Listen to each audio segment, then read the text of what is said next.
Assalamu alaikum. My name is Ahmed Abu Ghanim, Assistant Lecturer at Radiology Department, Bursaid University. Today we are going to talk about the neonatal chest diseases. First of all, it is really important for you as a radiologist to understand the clinical definition of respiratory distress, which is expressed clinically as a neonate with a nasal flaring, subcostal retraction, which occur due to active heavy diaphragmatic contraction in a trial to improve the breathing for the distressed child. Also, it could present as a tachypnea or apnea, granting cyanosis and poor feeding. Respiratory distress could be caused by either an intra or extra pulmonary causes. In a clinical situation, before assessing any radiograph for a neonate, you should know the prenatal history. It is very crucial to identify the causes. Also, you must know the gestational age for the neonate. Is it preterm, term, or post-term? Also, if you are assessing a neonate aged about 1 or 2 weeks or a month, please ask for the first postnatal chest radiograph. It is very important to suspect or exclude any intrapulmonary, intrathoracic, or extrathoracic etiologies.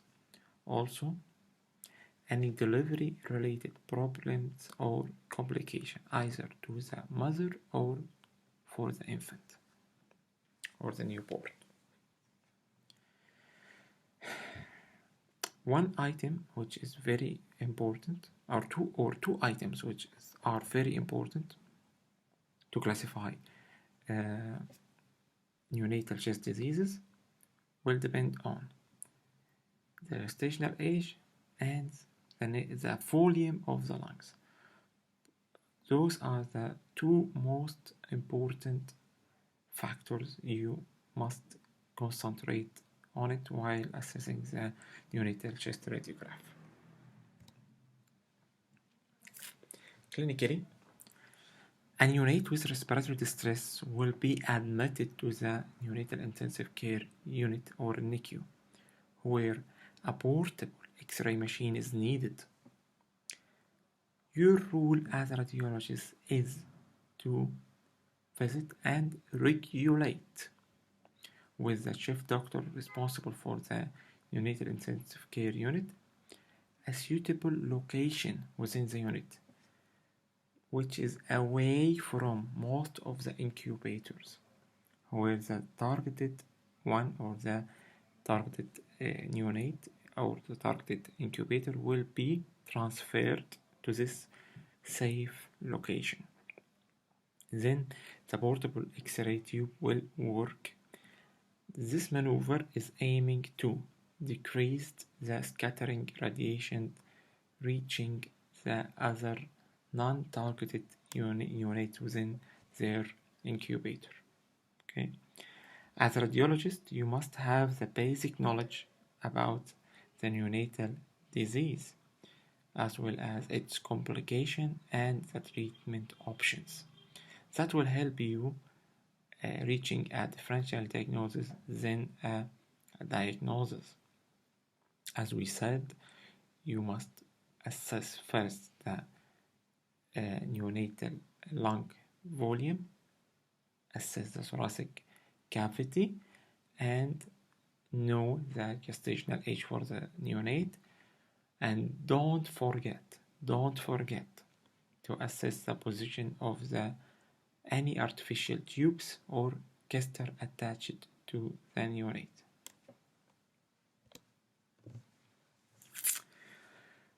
Imaging tools used to assess neonatal chest. Mainly you have two tools: the chest radiograph and the ultrasound, and sometimes you will do an CT.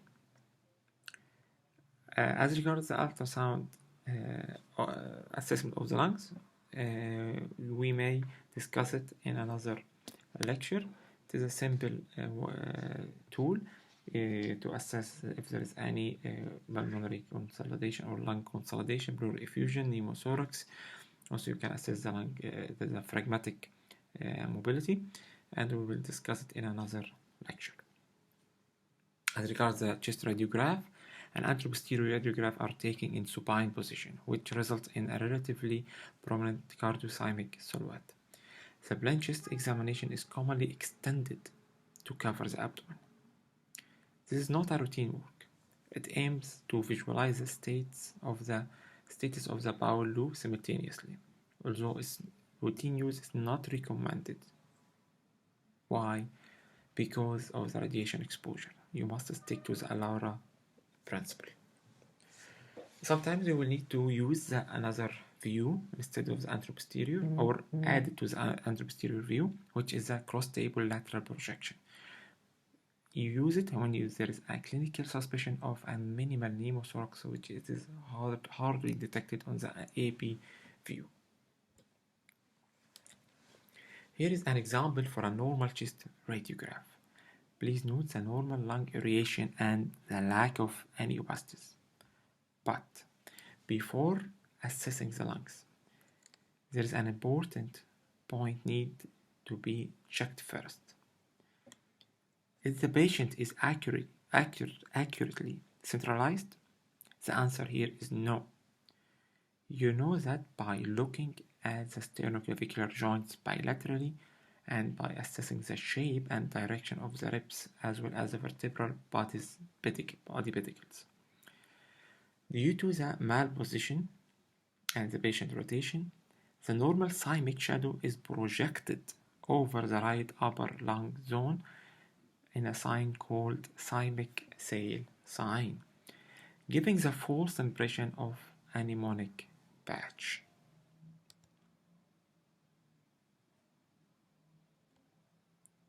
Now, let's talk about a list for the diseases affecting the neonate. If the infant is a premature neonate, you may find a respiratory distress syndrome. Other diseases like infection, patent ductus arteriosus, and a chronic lung disease, as we were going to discuss. For term and post-term neonates, there is a transit kidney of the newborn and Meconium aspiration syndrome and other surgical causes. So, let's start with the famous disease, respiratory distress syndrome, or the hyaline membrane disease. It affects premature neonates, typically in neonates of 26 through 33 gestational weeks, and also affects the low birth weight. The lung is immature and does not contain surfactant. The surfactant is secreted by the macrophages along the lining of the alveoli. Surfactant will be secreted after the age of 36 weeks. Before that, there is no surfactant. Surfactant is important, and it is an essential protein secreted from the alveolar epithelium, which plays an important role in breaking the surface tension of the fluid lining the alveoli. This will help in easy expansion by air in the first few moments of life. As we can see here in the image on the right side, a chest radiograph shows an irregular granular lung appearance with air bronchogram, like here. That means the air is present in the main airway in the bronchi, but it cannot enter the alveoli due to the presence of fluid with high surface tension. This will lead to a small volume of the lungs. After surfactant treatment through the endotracheal tube, will be a breaking of the surface tension of the fluid, and the air will easily enter the alveoli and the fluid will exit the lungs, and the lungs will be aerated and the volume will increase. Here is a preterm neonate. Look for the humeral epiphyses, normally appear in Western. Both lungs are small in size, totally ossified with an air bronchogram. Here is air bronchogram. Also, you can see there is an endotracheal tube, arterial, umbilical arterial caster, and nasogastric tubes. Another child with an hyaline membrane disease. This is an intubated preterm neonate. Humeral head ossification is not seen. There is a bilateral ground glass densities throughout both lungs. Some air bronchogram are seen. A relative lucency at the right hemithorax with a pleural edge seen laterally, and in the right costophrenic region consistent with a minimal or mild pneumothorax, mostly as a barotrauma from a high pressure ventilation.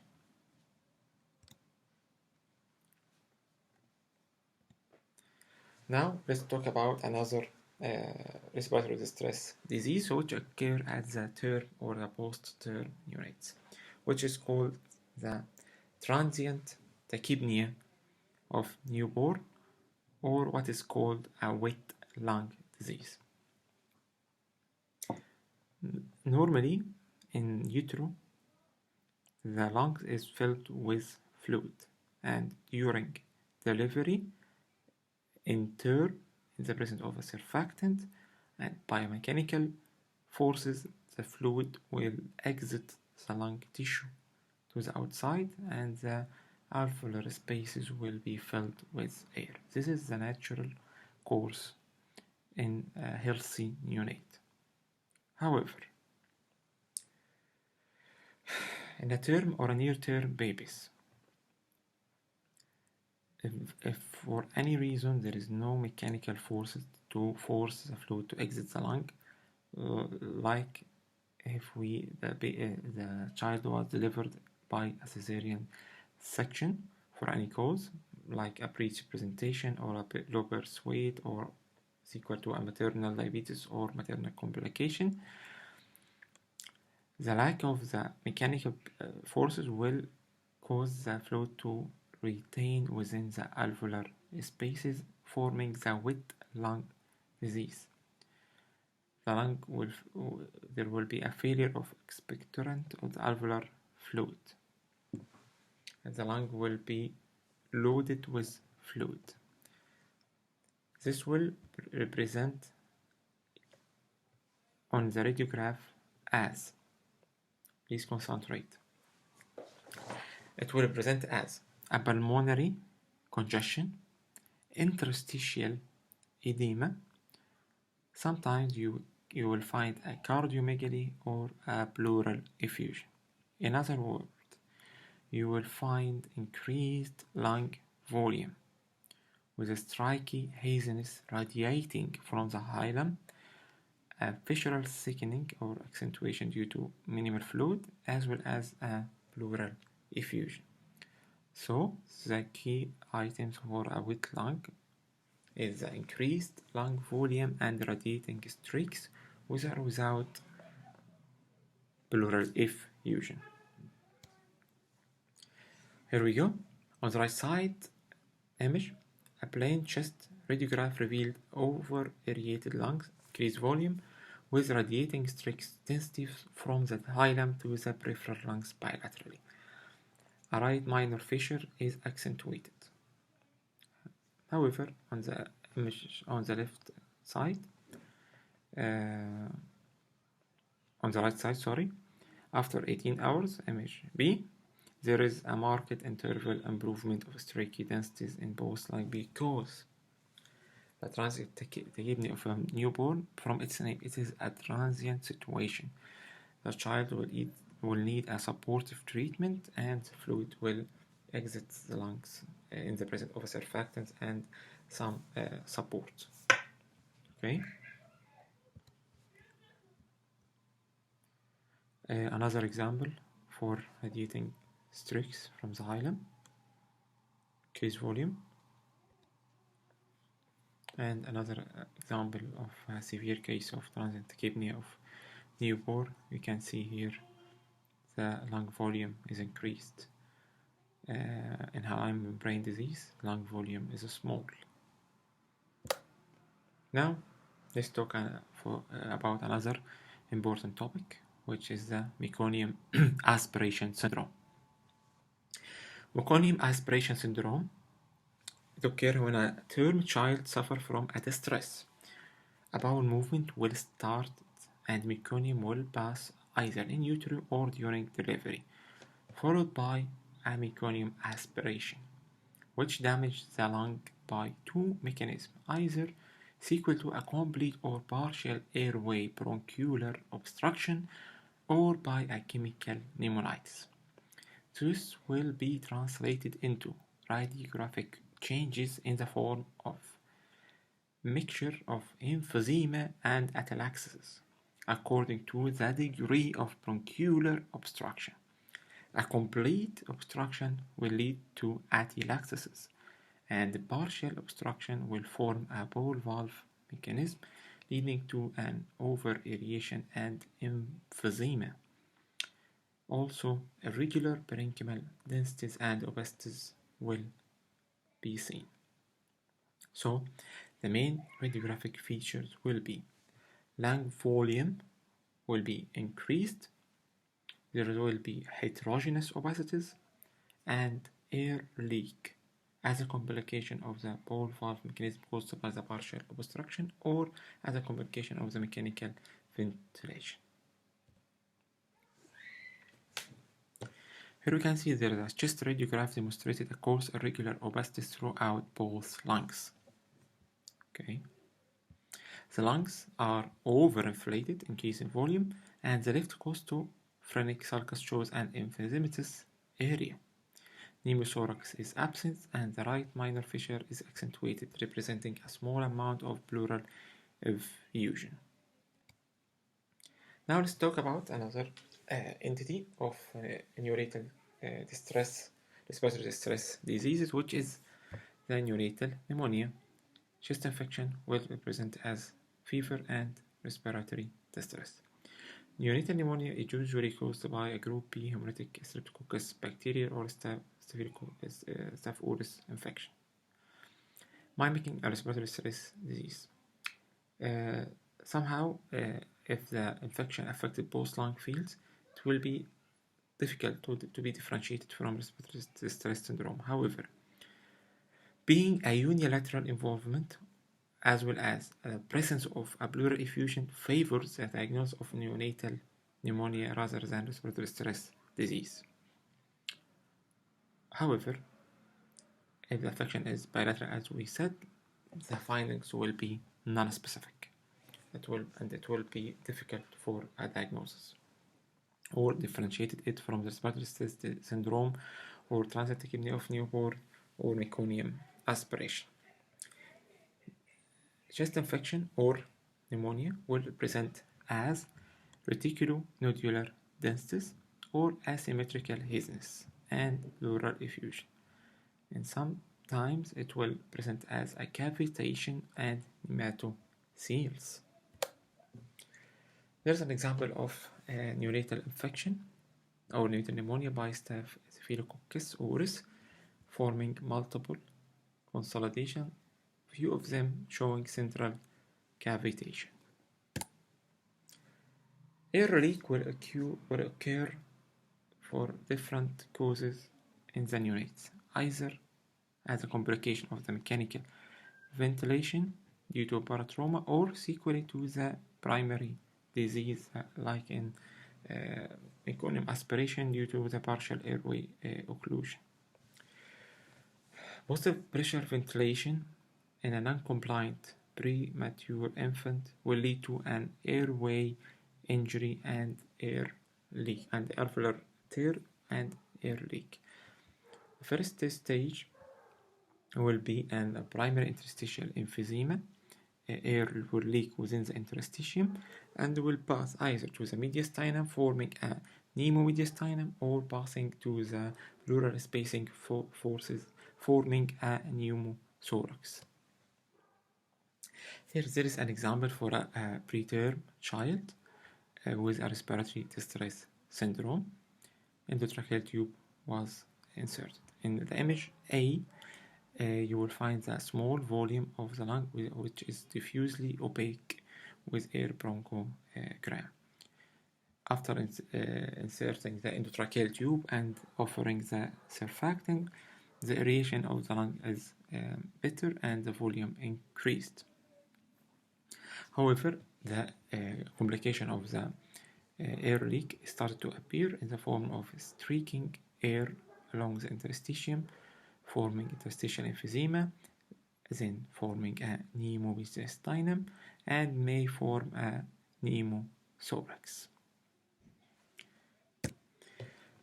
Some children with prolonged oxygen therapy or prolonged mechanical ventilation will develop a chronic lung disease or injury called bronchopulmonary dysplasia. Bronchopulmonary dysplasia, this is a chronic disease or chronic lung injury appear in a premature babies treated with oxygen and positive pressure ventilation for a long time. This injury causes a need for a prolonged oxygen therapy, which will lead to a further lung injury, will lead to a prolongation of the positive pressure ventilation, which is a vicious circle. Okay. The pathophysiology, bronchopulmonary dysplasia is related to the positive pressure ventilation, barotrauma, and oxygen toxicity, followed by interstitial inflammation, infection, and volume overload, forming a vicious circle of lung damage and ventilator need, which causes a lung damage and ventilator need, and etc. The radiographic findings will include. What will happen is mural injury and inflammation will present as interstitial edema, mural thickening, and luminal narrowing. This will cause a mixture pattern of pulmonary edema and atelectasis and hyperventilation according to the degree of the mural bronchial thickening and the luminal compromise. Total luminal compromise will lead to atelectasis, and partial luminal compromise will lead to hyperaeration, accompanied by the interstitial edema. So, over time, this will lead to will be accompanied by irregular opacities and fibrotic scars. Eventually, a bubbly lung appearance will appear in the form of mixture between atelectasis and hyperaeration. Here is an example for a neonate with bronchopulmonary dysplasia. A 3-month-old boy with bronchopulmonary dysplasia. On the plain radiograph and the high resolution CT shows emphysematous right upper lung loop and a multifocal atelectasis in both lungs. The lungs are overinflated and met together in front of the heart on the CT. Other causes for respiratory distress is a surgical causes like congenital diaphragmatic hernia and esophageal atresia. Congenital diaphragmatic hernia usually occur at the left side and is called Pochdalic hernia. Like here, there is an air-filled bowel loop present at the left hemothorax, compressing the left lung and causing the heart to be shifted to the right side, as well as the trachea and the superior media sternum. In surgery, this was a left pochdalic hernia. Another cause is a tracheoesophageal fistula. There is multiple types of tracheoesophageal fistula, you should know. But when you're assessing a case of suspected tracheoesophageal fistula, please look at the abdomen, check if there is any air which can reach the abdomen, which will mean there is a distal tracheoesophageal fistula communicating with the esophagus and transmitting the air to the small bowel or the stomach, or in the stomach, or there is no distal tracheoesophageal fistula. Okay. In image A, tracheoesophageal atresia without a distal tracheoesophageal fistula. The proximal esophagus is distended and the abdomen is completely gasless, in keeping with type A esophageal atresia without a distal tracheoesophageal fistula. The other case B, there is a gas reaches the abdomen, which equals the clinical diagnosis of esophageal atresia with a distal tracheoesophageal fistula. Okay, here we can see an deformity in the vertebral body. This will occur at syndrome or a group of anomalies or association which is a factorial anomaly or association. You will find a vertebral body anomalies, an anorectal malformation, tracheoesophageal fistula, renal anomaly, and limb anomalies. And this is a very important anomaly in the clinical scenario, clinical state, and in the exam. Thank you.